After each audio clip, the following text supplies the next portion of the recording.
कि ज्ञात्वा लंकागतां सीतां गतस्तत्र कपीश्वरः द्रुतमुल्लंघ्यं सिंधुं तस्मिन् निस्थिर्य परैः सवै।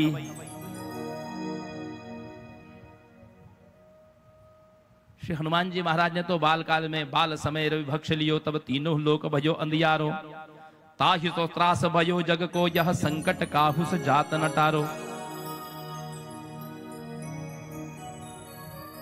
जब हनुमान जी ने इन सूर्य नारायण को निगल लिया तब जगत में अंधकार हो गया। देवताओं के बार बार प्रार्थना करने पर उन्होंने सूर्य को मुक्त किया। अर्थात हनुमान जी ने बाल्यकाल में ही अपनी व्यापकता का दर्शन करा दिया।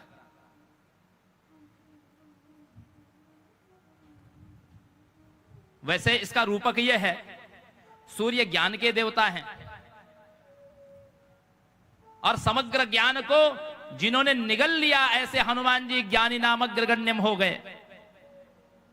इसको रूपक में समझना चाहिए कि सूर्य ज्ञान के प्रतीक है और समग्र ज्ञान को उन्होंने प्राप्त कर लिया, निगल लिया। ऐसे श्री हनुमान जी महाराज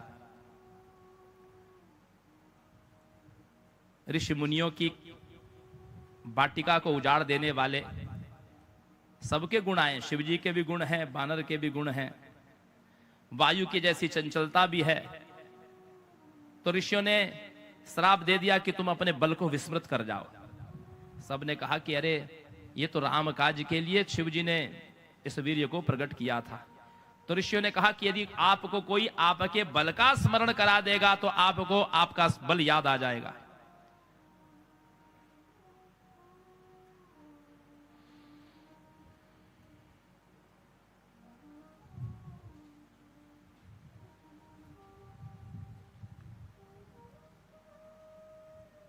सीता जी का जब हरण हो गया तो राम जी और लक्ष्मण जी किष्किंधा में पहुंचे।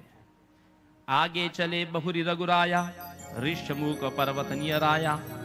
किष्किंधा नगरी के पास भगवान जब जटायु ने समाचार दिया कि दक्षिण दिशा में रावण लेकर के गया है, तो भगवान पंपा सरोवर की ओर पहुंचे। वहां पर शबरी मैया रहती थी। शबरी मैया की भक्ति से मुदित होकर के भगवान ने नवधा भक्ति का उपदेश किया। शबरी मैया ने कहा कि प्रभु आप यहां से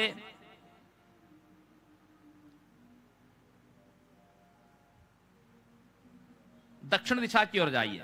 कर्नाटक में हम्पी नाम का स्थान है वर्तमान में, यह वही प्राचीन किष्किंधा नगरी है। वहां पर पहुंचे शबरी मैया के बताए हुए मार्ग से, और किष्किंधा में उस ऋषमुख पर्वत पर जहां पर बाली जा नहीं सकता था श्राप के कारण, सुग्रीव की भार्या रूमा का जबरन उसने हरण कर लिया था, जिसके भय से सुग्रीव अपनी कुछ बानरों के साथ, जिसमें स्वयं हनुमान जी भी थे, उनके साथ वो छिप करके रहता था। हनुमान जी को परीक्षण करने के लिए भेजा। राम लक्ष्मण अपने स्वामी को पाकर के हनुमान जी महाराज उनकी सुग्रीव से मित्रता कराए। भगवान ने जब बाली को मारा तो सुग्रीव ने वचनबद्ध होकर के अन्वेषण के लिए भेजा।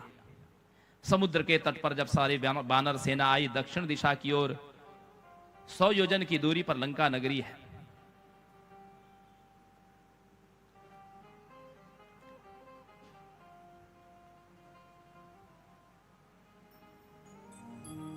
अंगद कहते हैं, अंगद कही जाऊं मैं पारा, जिय संशय कछु फिरती बारा। जामवंत कह तुम सब लायक, पठिए कि मैं सबही करनायक। तुमको कैसे भेज दें, तुम तो हमारे सेनापति हो। सुग्रीव ने तुमको हमारा सेनापति बनाया है, तो हम तुमको भेज नहीं सकते। लेकिन ऋछराज कहते हैं, सब तो अपना अपना उत्साह दिखा रहे हैं, लेकिन हनुमान जी कहीं रीचपति सुनो हनुमाना, का चुप साध रहो बलवाना। तुम चुप क्यों हो? अरे तुम तो पवन तनय बल पवन समाना, बुद्धि विवेक विज्ञान निधाना। तुम पवन के समान, अपने पिता के समान बलवान हो। बुद्धि में विवेक में आप ज्ञान निधान हो। ऐसा कौन सा काज है जो नहीं हुई ता तुम पाई। सब कुछ तो कह दिया, लेकिन हनुमान जी शांत है, मानो जैसे सुषुप्त अवस्था में। फिर जामवंत जी ने कहा, क्या कहा? कि राम काज लगी तब अवतारा,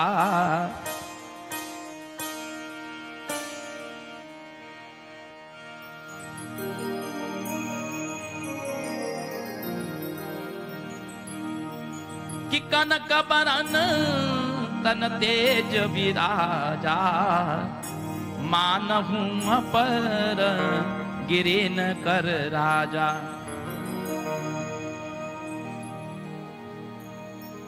सुवर्ण के जैसा देह, जैसे सुमेरु पर्वत कैसे विशाल, ऐसे ही श्री हनुमान जी महाराज ने अपना विशाल शरीर प्रकट किया। सिंह के जैसे गर्जना करने लगे, सिंहनाद करी बारही बारा, नीलही नाग उजल दिखारा।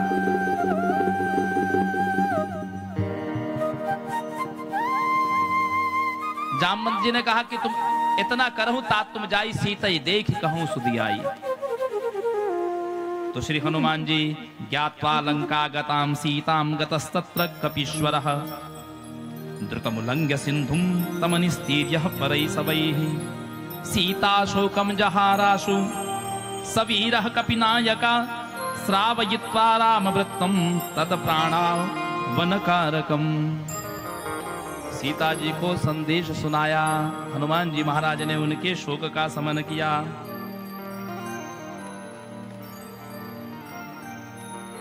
अशोक वाटिका को उजाड़ा, अक्षय कुमार को मारा,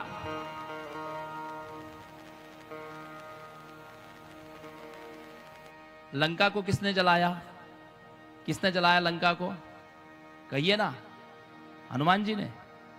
नहीं, हनुमान जी ने लंका को नहीं जलाया। पूंछ पे तो रावण ने कपड़ा बांधा, तेल घी सब रावण ने लगाया। हनुमान जी तो केवल अपने आप को बचा रहे थे उस आग से। निबू की चढ़े कपि कनक अटारी, हनुमान जी केवल अपने आप को आग से सारी व्यवस्था रावण ने की थी। रहा न नगर बसन घृत तेला, जितना नगर में घी तेल कपड़ा था सब लगा दिया हनुमान जी की पूंछ पर। हनुमान जी ने तो छोटा सा रूप बना करके केवल अपने आप को बचाने का प्रयास किया, क्योंकि शाखा मृग के बड़ी मनुसाई, शाखा ते शाखा पर जाई। बंदर का स्वभाव होता है, वो इस डाल से उस डाल पर, इस अटारी से उस अटारी पर कूदता है। हनुमान जी अपने स्वभाववश कूद रहे थे और पूरी लंका नगरी धू धू करके जल रही थी। यदा दग्धो रावणेनम अपगुंठ वसनानि च, तैलाभ्यक्तानि सुदृढ़ं महाबलवता मुनेः। राम जी ने सेतु बंद करके लंका में प्रवेश किया और इधर रावण का जो भाई था अहिरावण, उस अहिरावण ने राम और लक्ष्मण जी को मूर्छित करके पाताल ले चला गया। एकमात्र हनुमान जी थे। और अहिरावण की बड़ी अद्भुत बात यह थी,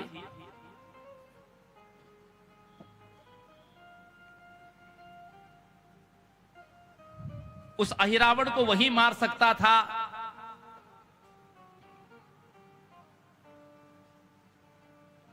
जिसका विवाह तो हुआ हो लेकिन ब्रह्मचारी हो।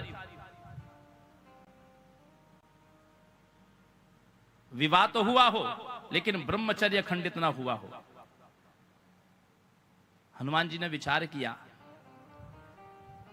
कि यह कैसे प्रतिज्ञा पूरी हो सकती है, अहिरावण को कैसे मारा जा सकता है।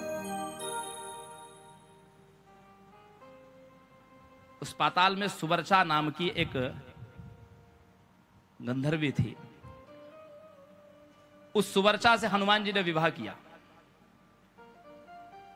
सुवर्चा से विवाह किया और जो ही शैया पर विराजमान हो, हनुमान जी ने उस शैया को तोड़ दिया और शैया टूटते ही सुवर्चा मृत्यु को प्राप्त हो गई।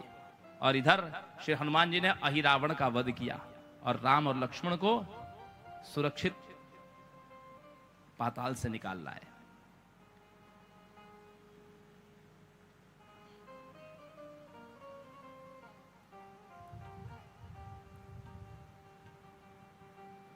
स्थापयामास भूलोके राम भक्तिम कपीश्वरः स्वयं भक्तवरो भूत्वा सीताराम सुखप्रदाः। इतना ही नहीं, जब लक्ष्मण को मेघनाद की शक्ति लगी तो लक्ष्मण प्राणदाता च सर्वदेव मदापः रुद्रावतारो भगवान भक्तोद्धारकरः सवै हनुमान स महावीरो राम कार्यकरः सदा रामदूता विधो लोके दैत्योग्नो भक्तवत्सलः। लक्ष्मण जी को प्राण देने वाले श्री हनुमान जी महाराज। इति ते कथितं तात हनुमच्चरितं वरम धन्यं यशस्समायुष्यं सर्वकाम फलप्रदम। प्रेम से कहिए श्री हनुमान जी महाराज की जय।